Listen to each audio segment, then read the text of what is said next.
ফলনের সাফল্য পাওয়ায় বিদেশি জাতের আম চাষে ঝুঁকছে খাগড়াছড়ির কৃষকরা। বর্তমানে সেখানে অন্তত ৪৫ প্রজাতির বিদেশি আমের চাষ হচ্ছে। দেশি আমের চেয়ে দামও মিলছে বেশি। বিদেশি জাতের আম চাষ সম্প্রসারণে কাজ করছে কৃষি বিভাগ। তবে আম বিক্রিতে টোলের নামে চাঁদাবাজিতে ক্ষুব্ধ চাষিরা। খাগড়াছড়ি প্রতিনিধি এইচ.এম. প্রফুল্লর তথ্যচিত্র নিয়ে ডেস্ক রিপোর্ট।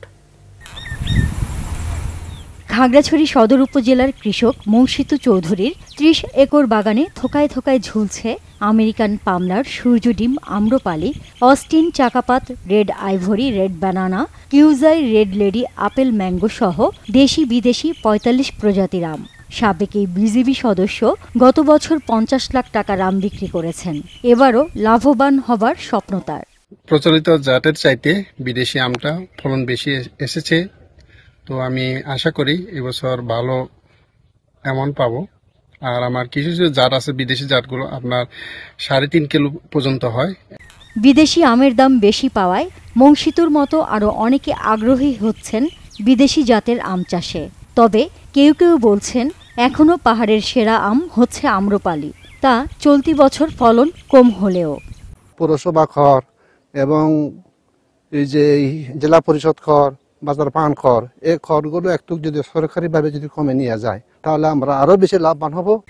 বাণিজ্যিকভাবে লাভবান হওয়ায় চাষিদের বিদেশি আম চাষে উৎসাহিত করার পাশাপাশি চারা সরবরাহ করছে কৃষি বিভাগ। এই বিদেশি আমগুলো চাষাবাদ করলে কৃষকরা কিন্তু আমের যে এই লেংটাকে, সময়ের ব্যবধানটাকে একটু বাড়াইতে পারে। আমরা জানি যে জুলাই, আগস্ট, সেপ্টেম্বর মাস, অক্টোবর মাসেও কিন্তু অনেক বিদেশি জাতের আম আছে যেগুলির খুবই চাহিদা থাকে। তো সেক্ষেত্রে কৃষকরা যথেষ্ট লাভবান হবে। এদিকে খাগড়াছড়ি থেকে ঢাকা, চট্টগ্রাম, ফেনী সহ দেশের বিভিন্ন জেলায় দেশি বিদেশি আম বিপণনে অতিরিক্ত অবৈধ টোল আদায় বন্ধের দাবি বাগান মালিকদের। আম ব্যবসায়ীদের রেজিম সরকারের আমলে অনেক প্রতিবন্ধকতা ছিল।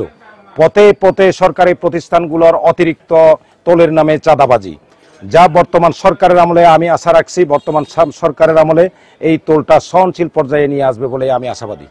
সুস্থ ও সঠিক পরিবেশ না পেলে আম চাষে বিমুখ হবার শঙ্কায় কৃষকরা। Bangla vision news desk.